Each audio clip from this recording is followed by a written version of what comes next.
பாவங்கள் நம்முடைய அக்கிரமங்கள் மிகவும் கொடியது. இயேசு கிறிஸ்து வருவதற்கு முன்பாகவே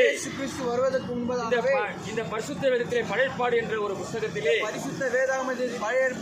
உபாகமம் என்கிற ஒரு அதிகாரத்திலே 21ஆம் அதிகாரம் 22ஆம் வசனம் சொல்லுகிறது,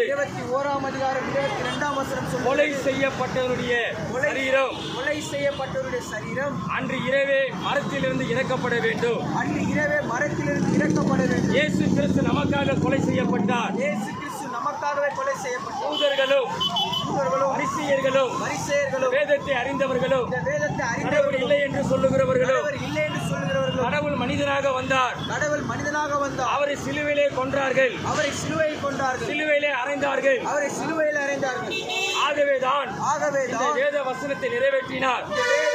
சிலுவை மரத்திலே தூக்கிலிடப்பட்டவன் சபிக்கப்பட்டவன் என்று எழுதியிருக்கிறபடி இயேசு கிறிஸ்து நமக்காக சாபமானார்.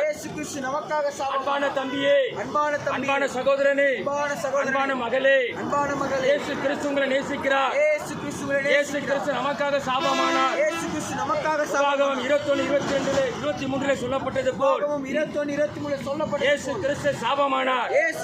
ஏன் சாபமானார்? நம்முடைய பாவங்கள், நம்முடைய அக்கிரமங்கள் அவருடைய சரீரத்திலே சுமக்கப்பட்டது. அவருடைய சரீரத்தின் மேல் தேவனாகிய கர்த்தர் சுமத்தினார்.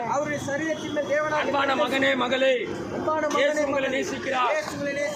இயேசு கிறிஸ்துவின் மார்க்கம் இது. அன்பின் மார்க்கம் இது.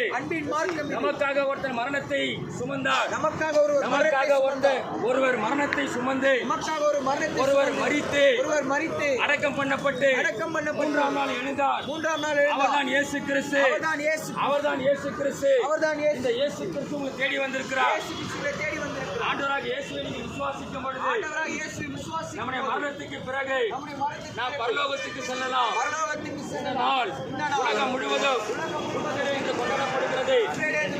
இயேசு கிறிஸ்து மரித்து விடவில்லை. அவர் உயிரோடு கூட இருக்கிறார். அவர் உயிர்த்தெழுந்தவர். அவர் மரணத்தை ஜெயித்தவர். அவர் 3ஆம் நாள் உயிரோடு எழுந்தார். அவர் உயிரோடு இருக்கிறார். தம்பியே, அன்பு சகோதரனே, இயேசு கிறிஸ்து உங்களை தேடி வந்திருக்கிறார். உங்கள் உள்ளத்தில் ஒரு இடம் கொடுங்கள். உங்கள் இல்லத்தில் அல்ல, உள்ளத்தில் ஒரு இடம் கேட்கிறார். அவர் நம்மை ஆசீர்வதிக்க வல்லவராக இருக்கிறார். இயேசு இன்றும் உயிரோடு இருக்கிறார். 2000 ஆண்டுகளுக்கு முன்பாக மரித்தவர் 3ஆம் நாள் உயிரோடு எழுந்தார். மரணத்தை ஜெயித்தார். மரணத்துக்கு அதிகாரி சாத்தான். இயேசு சிலுவையிலே கொல்லப்பட்டார். இயேசு கிறிஸ்துவை அனுப்பின தேவனாகிய கர்த்தர் அவர் என்ன சொன்னாரோ அதை அவர் செய்து முடித்தார். அவர் பிதாவுக்கு கீழ்ப்படிந்தார். அன்பான மகளே, இயேசு கிறிஸ்து உங்களை நேசிக்கிறார். அவரிடத்தில் உங்கள் உள்ளத்தை கொடுங்கள். கர்த்தர் உங்களை ஆசீர்வதிப்பாராக. ஆமென், ஆமென், ஆமென்.